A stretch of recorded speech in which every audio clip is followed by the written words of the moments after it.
Okay, so I was watching First Take, and the first segment that the First Take crew had was on the Los Angeles Lakers and their loss. Some might say predictable loss to the Los Angeles Clippers that many believe, and also I believe, essentially puts them out the playoffs. I said a couple weeks ago that I'm gonna make this quick. I said a couple weeks ago that the biggest story, not just the Lakers missing the playoffs, but the biggest story that would be a popular topic to talk about was if the Clippers made the playoffs and the Lakers didn't. And I honestly believe the Clippers set themselves apart with that win.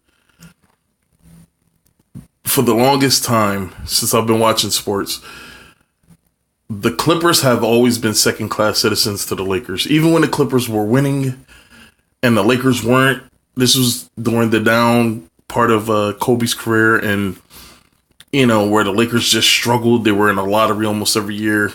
And, they were in the lottery every year. And the Clippers were riding high. They were always ranging from the third seed to the fifth seed, and, in the playoffs. And, Chris Paul, DeAndre Jordan, Blake Griffin, and those guys. And, but people still chose the Lakers over the Clippers. The Clippers were always second class citizens. This might be the first time. This might be the first time since me watching basketball where I don't consider the Clippers to be second-class citizens anymore, because their team is without a superstar. They're without a star. They're without an all-star. And when they traded away Tobias Harris, my first thought was, they're probably just tanking, so they could possibly get a high enough draft pick or whatever. I believe that if their draft pick was high enough, like the Memphis pick, Boston doesn't get it. So if they could tank enough, Boston wouldn't have gotten their pick. But that pick's going to Boston. I believe they're going to make the playoffs. And that's what I thought that move when they traded Tobias Harris, and I thought that move was so they could tank, and they didn't. Doc Rivers has set himself apart with the masterful coaching job that he did with the Clippers, because that team is special. I mean, and I'm just saying it's special because there's really nothing special about them. When you look at each individual player, not one player stands apart. They all play well together. I mean, and I don't think in my wildest dreams I would have expected the Clippers to make the playoffs. Even with Tobias Harris, I didn't expect them to make the playoffs. But I'm gonna let them talk, and Are the Lakers done? They're done. It's over. It's a wrap. It was pretty ugly looking at them last night. I actually found myself feeling sorry for LeBron, because there was plenty of instances where he threw the ball to an open man in the corner or on the wing, and they just couldn't drain shots. And then real quick, man, and that's one of those notions that I always get annoyed by. LeBron alienates his teammates, because when LeBron has the ball in his hands, all he wants his teammates to do is stand in certain spots on the floor, draw the defender away from the teammate, and then kick it out to them, essentially turning them into standing targets. And Kuzma seems like the type of player that he needs to move around. He needs to be able to drive. He needs to be able to ball handle a little bit. You kick it out to him at the three-point line. I believe he has sufficient enough ball handling skills that he could break down a lesser defender and get to the rim or shoot the shot. But he relegates everybody to just standing, spot up three-point shooters. He turns every player that he plays with into Kyle Korvers, pretty much. But the fact that he racks up so many assists and he's able to rebound at a high level and he scores almost effortlessly, people give him a pass for his poor teammate play. because LeBron for the past few years hasn't utilized his teammates the best that he could possibly utilize his teammates. Now, before he went to Miami, LeBron he included his teammates a lot more. Like with Mo Williams, I mean, you had Drew Gooden, Danielle Marshall, I believe his name is Danielle Marshall. Larry Hughes. I mean, he had a whole bunch of Damon Jones. He had a whole bunch of teammates, and they all did certain things. And he found good ways to get them involved without alienating them like he does now. But when I watch a lot of LeBron games nowadays, man, it's just you may have one guy moving around, come up for a screen, but for the most part, everybody's just standing around waiting for this dude to pass him the ball. And when you alienate your teammates like that, who's used to playing a certain way, and you're minimizing their role, I don't know, man. I don't see how people can be up with playing for this guy unless you haven't won anything before, or unless being on LeBron's team allowed you to get more exposure or allowed you to utilize your game a little more, man. But I don't see how any player would want to play with this guy, especially when you can do different things. You can do different things, and I don't know. It's confusing, but let's get back to what they're talking about. They started off well enough, guys, and then Montrezl Harrell comes off the bench and literally just starts bullying JaVale McGee to the point where Luke Walton's calling timeouts in disgust, and LeBron just looking back at JaVale McGee and rolling his eyes in disgust and what have you. And people forget that JaVale McGee was the laughing stock in the NBA for like a good 3-4 years when he was in Washington. Like, this dude was a walking joke in the NBA. And it ranged from things like his play on the court, a lot of the dumb decisions he decided to make, and even his aloofness when it came to playing the game, like paying attention to what the action and what's happening on the court. And JaVale McGee has always came across as the kind of guy that never really took the NBA game very seriously. And that's a shame, man, because JaVale McGee has elite athleticism for a guy his size. I mean, this dude has elite athleticism. I mean, to be honest, man, like, this dude could have been an even more souped up version of DeAndre Jordan if he would have took his game a little more seriously, like DeAndre did. But I don't know, he just let it go by the wayside. I don't think he ever really took the game very seriously.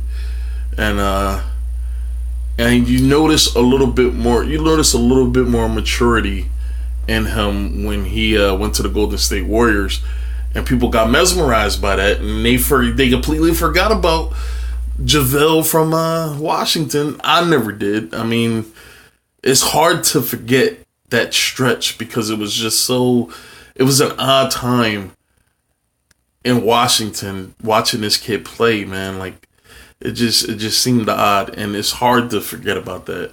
But I don't know, JaVale just never struck me as a guy that took the NBA game very seriously. I mean, he had all the physical skills to play the game, but it never looked like he took it very seriously. And obviously, Luke Walton tried to go small like he has done repeatedly, and once again, as it has been the case repeatedly, it hasn't worked. They're not good enough. They've completely given up as far as I'm concerned. It's over. The Lakers are done, and real quick, that's the one person that I actually have sympathy for is Luke Walton. I mean, Luke Walton was brought in to help the team. I believe he made a mistake when he tried to implement the Golden State Warrior mentality of basketball on the Lakers because they didn't have the personnel or the mentality to do it. And plus, it took the Warriors years to build up that kind of mentality. But it wasn't going to work with them. And I believe he made a mistake. Instead of coaching his own way, the way he should have believed the team would have succeeded better, he tried to adopt an already established system from one team to another, and it just didn't take. And now that Magic Johnson comes in, I'm pretty sure that he's out the door. He was out the door at the start of the season. They they just needed a reason to let him go. If they would have just let him go, people would have known, man, well, it's because Magic Johnson didn't sign him. It's because, he wasn't their choice. They want to bring in somebody that they like. They needed a reason to fire him. And this is a great reason to fire him. So now they're going to let him go. But that's the guy that I have sympathy for. He came into a situation that he believed was the best situation for him. And it turned out to be one of the worst decisions probably of his life coming here. He probably should have went somewhere else and tried to coach another team because, in my opinion, LeBron destroys everything. He may make things look good, but in the end, he destroys everything that he touches. I'm sorry. I mean, every team that he leaves falls apart. And it's not that the team wasn't good before he got there. It's just that his impact on the team, it's like a cancer eating at the blood cells of the team and destroying it from the inside. And then when it's done, the team's dead. I mean, seriously, and that's what I get from his presence on teams. So, probably done before this, but it's a testament to how many times LeBron James has been left dead in the water, only to resurrect his team's chances and wind up in the finals. I realize that was in a weaker Eastern Conference. Yeah. But we all assume, even after the Suns lost, you lose to Phoenix, we're still like, it's not over yet. Let's see how they do against the Clippers, right? And here's another thing, man. I've been thinking about this, and it was just brought on by what Max said. Why is the East so weak? Why do people believe the East is so weak? I mean, last year, an argument can be made. There were a few playoff teams that, went through some internal struggles, like Toronto, who, whenever LeBron comes to town, he essentially turns them into a pile of mush and they can't perform well. But the East was pretty young last year. And there were certain teams that really didn't come on. That really didn't come into their own. Like, even Giannis. I don't think last year was Giannis's breakout. I think this year is Giannis's breakout. Because he just seems a lot more dominant this year. But why can't that be a reason why LeBron went to the West? It's because he knew what was on the horizon. And honestly, and I mean this, I believe LeBron went to the West because he thought the Boston Celtics were going to come for him. Kyrie was going to come for him. I honestly believe that. Nobody anticipated the team will play this bad. But I believe LeBron left because of Boston, Milwaukee, Philadelphia. And this was before Kawhi went to Toronto. But if LeBron would have still been in the East when Kawhi went to Toronto, I don't think Toronto would have had the same meltdown. I'm sorry. But, yeah, I think LeBron saw what was going to happen in the East. In his mind, he's like, these teams are getting way too good. They're young right now, but they won't be young forever. And if I want to have a chance, because I don't think it's about maintaining his final streak.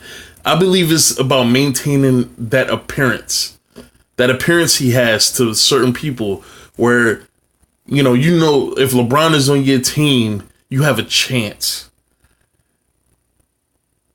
You have a chance if LeBron's on your team. But if that's the case, why does the Lakers look similar to last year with LeBron on the team? I mean, if LeBron is the greatest player on the planet right now, how come he's not pushing his team at least over 40 now? Over 40 wins now. I mean, being the greatest player, doesn't that afford you like 5 to 10 more wins than the previous year? I mean, I'm not saying that LeBron would have the same record in LA that the Lakers had last year, but they're pretty similar, man. And I believe LeBron left the East because he saw what was on the horizon. He saw what was going to happen. Even Brooklyn is playing miles and miles better than what they was in the past. And I don't think it was because LeBron left the East. I believe that LeBron left the East because he saw what was on the horizon. And if you look at the records, the win shares in the East versus the West are better. Like I said this like a week ago or 2 weeks ago. Boston was at 35-21. The Oklahoma City Thunder was at 35-21. Boston was a 5th seed. OKC was a 3rd seed. So you're talking about the 5th best team in the East has the same record as the 3rd best team in the West. So I don't know, man. I don't know. When they were losing to the Pelicans, when AD was sitting in the fourth quarter, without AD, they were losing to the Pelicans. And you're like, still give LeBron a chance. And now finally you're like, okay. They ain't going 15-3 or whatever it is the rest of the way. But check this out. All right, I saw this segment until Max started talking. And the next point he's about to bring up is something that I've said. And I'm going to comment after he says it. LeBron had him 4th in the West when he was loaded, when just everyone was healthy. It's not like it's a loaded team, and he was healthy. He goes down. It looks like the season's over, but another key thing happened that's being overlooked. I know his net rating wasn't good and everything. Lonzo Ball got hurt. You realize we said they're 5-13 because they lost the last game Lonzo played in, but really they're 5-12 without Lonzo Ball. And his defense. Real quick, man, that trumps a lot of the narrative that's coming out of LA. That this team isn't good enough. This team isn't this. This team isn't that. LeBron didn't know what he was putting himself into when he decided to come to the Lakers. I've said it. I've said it plenty of times. I put it on video. Lonzo Ball was the biggest factor in the Lakers team 2 years ago. Last year. Not 2 years. Sorry. Last year. He was the biggest factor. When Lonzo played, that team looked way different than when he went out. And when he went out, that team looked like they didn't know what the fuck they were doing. They looked like they didn't know how to run the offense. They looked like they had no energy on defense. It just looked like a fatigued team. An overmatched team. When Lonzo comes back, this team is way more smoother, and they're like firing on all cylinders. Sorry, and I believe he missed a few months. I could be off, but I believe he missed a few months. If he would have played, man, the Lakers possibly could have had 40 wins, 40 to like 43 wins. I'm not saying they would have been a playoff team, but they could have had a way better record than they had. I mean, Lonzo is a big piece of what I believe could be the Lakers' success. And not only do you shelf him for LeBron, you bring in Rondo. You bring in who, granted, he is knocking down a whole bunch of three-pointers that I'm like, there's no way in fucking hell this dude is knocking down these kind of shots. But Lonzo is the future, man. Like, they drew comparisons to him with Jason Kidd. Because coming into the league, Jason couldn't shoot, but he was a phenomenal facilitator and he was feisty on defense. And that was the same description that they had for Lonzo, even though I believe Lonzo has a way better shot. If you hand the keys over, and even last year, even though Lonzo was a big contributor to the Lakers, they still found a way to fuck him up. Because what's his name? Luke Walton. Luke Walton sits this kid during fourth quarters. I'm like, yo, why would you have him in there for the first 3 quarters and then you'll just sit him for the fourth quarter? And I believe they were doing it because they wanted to keep LeVar Ball quiet. Like, by them stopping the success of Lonzo was a way of shutting down LeVar Ball.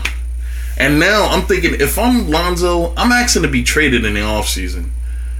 I'm pretty sure there's a team that needs a point guard. You got Orlando, you got Phoenix. There's teams that need point guards that he can go to. I'm pretty sure Washington is going to be looking to move on from John Wall. And if they find a way to either move John Wall or whatever, you bring in Lonzo. I mean, it's not a bad substitute. I mean, you got a guy who's a team guy who facilitates. I mean, he actually facilitates. He doesn't cook stats like Rondo and LeBron. I was about to call LeBron Lonzo. Like LeBron and Rondo, he doesn't cook stats. So you got a guy like that who's a team player who gets his teammates involved. I don't know, man. And you set him for LeBron and you signed Rondo. Doesn't make any fucking sense. Unless you're just shelving him. But Lonzo is a huge piece of that. That's whatever successful formula you want. He's a huge piece of that, and they need to realize that and stop bullshitting and being children about this whole LeVar Ball thing. And by the way, his setting up teammates, he's not shooting. He's not a great shooter, and he's not aggressive like Stephen A. said on offense as people would like. But there is some. And you could just tell what the temperature of the room was with Lonzo Ball because people were just nitpicking at everything this kid does. People was just nitpicking. You look at Russell Westbrook and everybody talks about you shoot too much. And then you look at Lonzo, who's, I believe, I'm not going to say a better version. He plays how I'm pretty sure people wish Russell Westbrook played. But he doesn't shoot too much. He's not aggressive enough. He's a young kid, and they were calling him a bust his rookie year, where he didn't even really get a chance to play. I mean, he was in there for he was in there a good amount of time for the first 3 quarters, but then he'll miss the 4th quarter. I mean, it just felt like self-sabotage on the Lakers' part. I don't know, man. I don't know. Maybe I'm defending him too much. But I believe everybody deserves a fair chance to show what they can do until they show that they can't do it. And then if you see a good amount of, a good sample size of what they can do versus what they can't do, and you don't like the results, then you move on. But I feel like Lonzo has been sabotaged since last year, man. He's been sabotaged. First it was sabotaged by Luke Walton, now it's sabotaged by the front office. So, I don't know, man. If I'm Lonzo, I'm looking to get out of there. Like LeVar Ball. They're 5-12 without Lonzo. What were they with Lonzo? That's what I need to get. They had a winning record 25-22 or 3. Okay. So, but the point is, which is way better than 5-12. I mean, nobody's saying that Lonzo is the cure. Nobody's saying Lonzo is the guy that's going to put them over the mountain. But wait, I don't even know who the hell I just said. Crap. Sorry. I'm too many L names in my head. LeBron, Lonzo. Alright. Nobody's saying Lonzo is the fix. I'm just saying Lonzo, utilized right, can lead this team. I'm not saying to a championship, but if you look at his rookie year and when he played versus when he didn't play, completely different team. 25-22 or 23 is way better than 5-12. So when LeBron had his whole crew there, they were 4th in the Western Conference. Mm-hmm. Then LeBron goes down and falls apart. But you think, okay, LeBron's going to come back, but he needs a crime partner. He needs another guy, and another guy who's going to do the things he needs to do. And it is instructive to me that without Lonzo, they're 5-12, and now the season's over. I want to be a sniper. And I also said that if LeBron would have went to Philly, he would have sabotaged Ben Simmons' growth. Because LeBron needs the ball in his hands, and so does Ben Simmons. Well, Ben Simmons doesn't. You know what? Ben Simmons does need it because he really can't shoot. I mean, he could score at the rim, but you can't expect him to, free roam without the ball and get open and shoot a jump shot. You can't expect him to do that. So his best qualities come from when he's the ball handler. If LeBron goes to Philly, you take the ball out of Ben Simmons' hands and you render him pretty much ineffective. And I believe that's the same thing that happens with Lonzo. If they decide to go in with Lonzo, they're going to need to let LeBron go because there's no way LeBron's going to just let Lonzo run the offense. LeBron likes to run the fucking offense, and he's been doing it for years. So they either got to trade Lonzo or they got to get rid of LeBron. But I don't even know if they can trade him. I believe he didn't sign a no trade clause. If he signed a no trade clause, they're screwed. They got to keep him. But if you didn't, you possibly could move LeBron for something, man. Draft picks, something. Shit, what would be poetic if they sent his ass back to Cleveland? And then you got, like, some of their picks in the future and shit. So, I don't know. On this show. And I don't know who I should aim at first. So I'll go at Stephen A. since he's not here. I hate to say I told you. I wouldn't be that kind of guy. But I told you guys. I've been on this program. And I'll talk to Stephen A. first. Remember we talked about who will have a better record in the regular season between the Lakers and the Nuggets. I told you it would be the Nuggets, who, by the way, are jockeying for first and or second, depending on what day it is. I also told you these Lakers would not make it to the Western Conference Finals. And I named you 6 teams that I felt were better than them. And now let me look at you, Max. LeBron needs a partner in crime, and their record was so very good with Lonzo in the lineup. What about this, Mr. They were 4th in the West when LeBron got hurt? They're 21-24 when LeBron James plays basketball for the Lakers.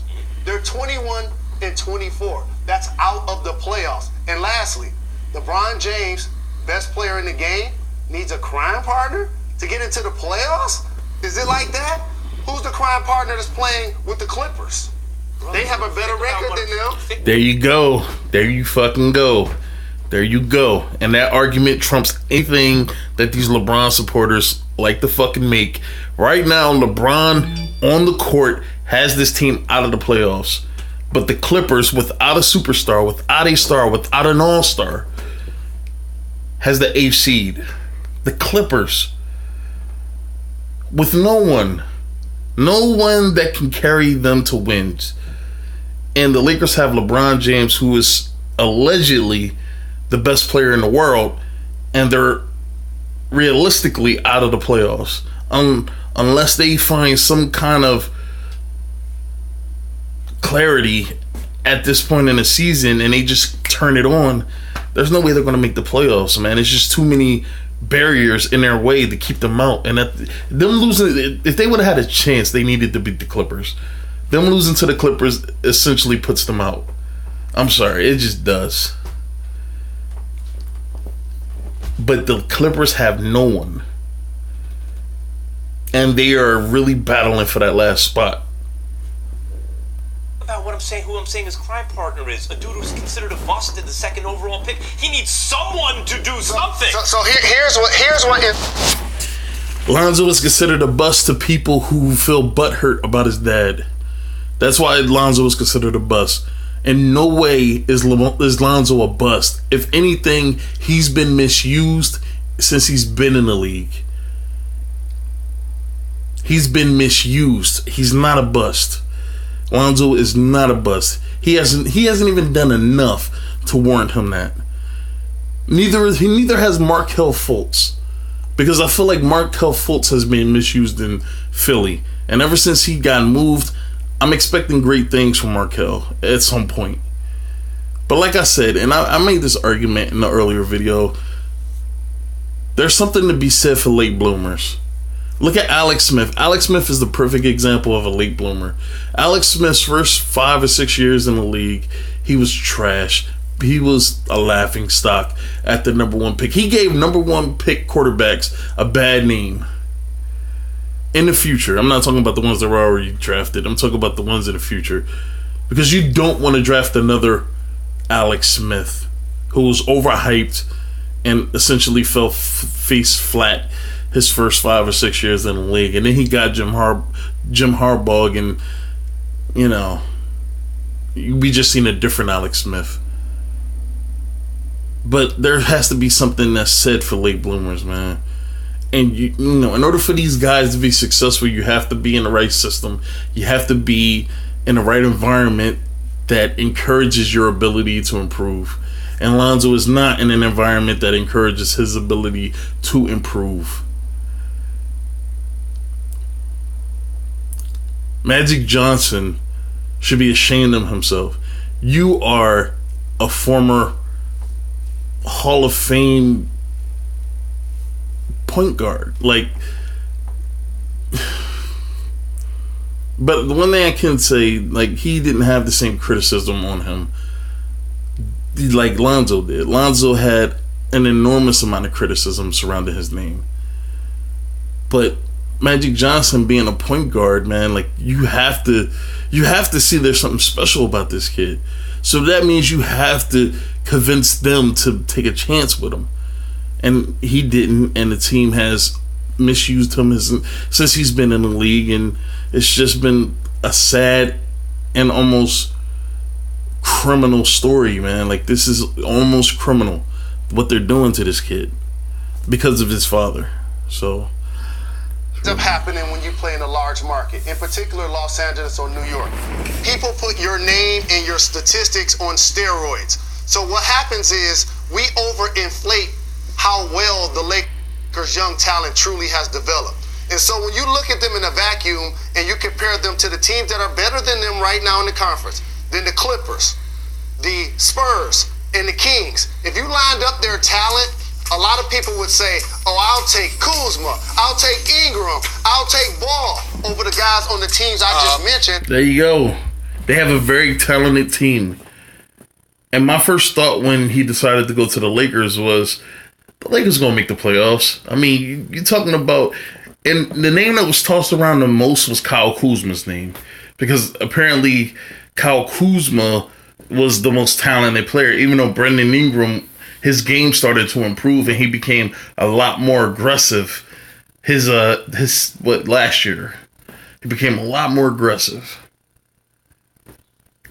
So he has a talented team, but LeBron and the way he plays alienates his teammates. And I don't see how anybody can enjoy playing with this dude unless you've never really been that good in the first place.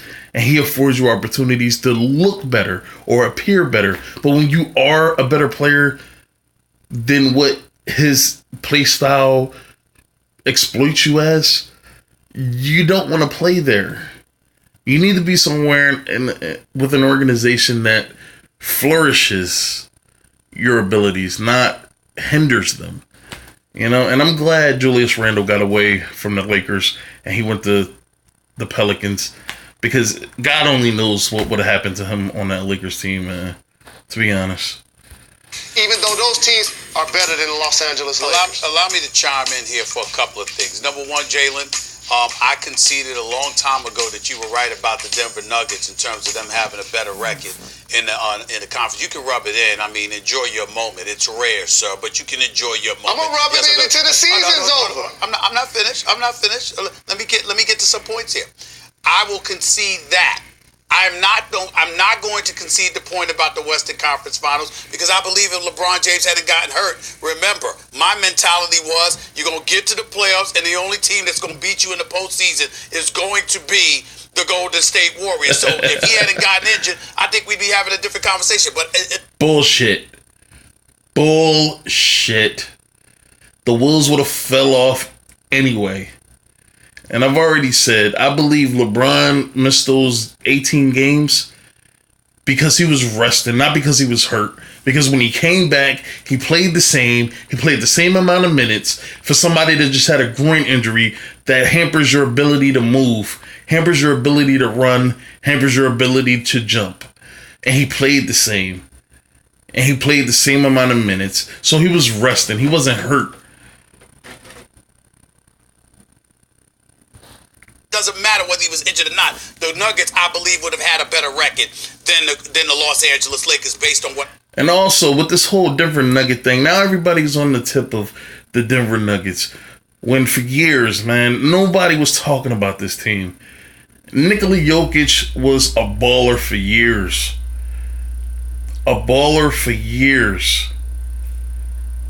Gary Harris had his moments. Will Barton had his moments.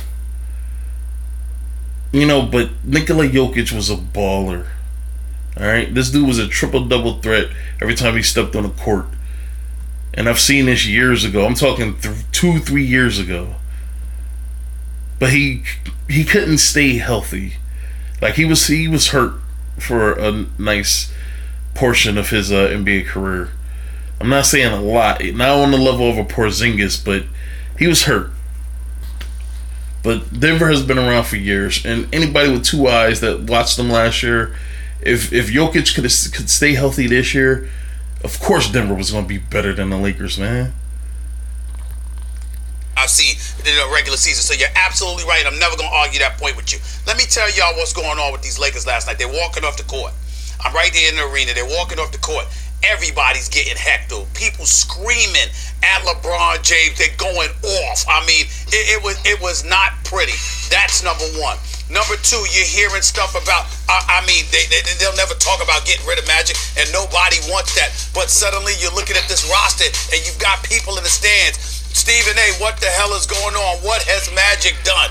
You talk to folks. All right, and I'm going to make this quick, and then I'm done. The reason why the Lakers fans are up in arms and they're so upset about what's happening with their team right now is because they're finally realizing what the LeBron effect does to your team. Now, the reason why the Cleveland Cavalier fans didn't have this same reaction with LeBron last year or any other year that he's been there is because they're not used to winning. There is a small portion of the last, 30 or 40 years that the Cavaliers have been around, and only a couple of little stretches they've seen success. In the early 90s with Mark Price and Larry Nance and Brian Doherty, I don't know how you pronounce his last name, but that team, and then you move to the mid 2000s with LeBron early on when he got that team to 60 wins, NBA Finals, and then when LeBron came back and he got Kyrie and Kevin Love and he eventually won the title. And that was only 10 years? No. I'll say 12 to 13, 14 years that the Cleveland Cavaliers have experienced success over 30 years, possibly 40. They don't know what it is like the Lakers to win in different eras, to win titles in different eras. They don't know. So they don't know when a player is destroying your franchise because they're used to their franchise being destroyed already. Now the Lakers' reaction is pretty shocking because this is LeBron. This is the guy that people call the best basketball player on the planet today. And he essentially destroyed the chemistry of this team. And people they don't want to blame him. They don't want to say, "Oh man, it's not, this is LeBron's fault. LeBron is the reason why this team looks so bad." Look at Brandon Ingram, and I already knew this wasn't going to work out because of Brandon Ingram. Brandon Ingram this year displayed a level of hostility early on this season that I've never seen this kid display on a basketball court. That incident with James Harden, where Harden went up for a layup, I think he celebrated or something, or he just got close to Ingram after he scored and Ingram pushed him, and then it started this whole thing between Chris Paul and Rondo and all this other stuff. That right there showed me LeBron's very presence on his team is negatively affecting them in some way, shape, or form. And we didn't see it early on because the Lakers were winning. As little as they were winning, and nobody was panicking yet. Now everybody's panicking. Now everybody is starting to dissect what the hell is going on. But this is LeBron's fault, man, because this is the kind of environment that he brings with him. When he went back to Cleveland after leaving Miami, this shit was happening. And now that he's in LA, it's happening here. So you gotta blame LeBron, man, because this dude, he gets his way, and it's almost at a point where these teams do it to themselves by allowing this guy to come to their town, take over their basketball team, and completely destroy whatever it is they were trying to build. And I do believe Magic Johnson made a major mistake by bringing him in here. And the reason why Magic Johnson brought him in here is because the Lakers are desperate. They're tired of the Lakers' name being associated with mediocrity. So they needed somebody. And LeBron was willing to come there And in Magic's mind, I'm pretty sure he was thinking, if we get LeBron, LeBron can convince other people to come, and maybe this will be another, maybe the Lakers will be another great destination like it used to be, where free agents want to come here. Not anymore, man. Not anymore. And this is why. All right, so that's it. All right.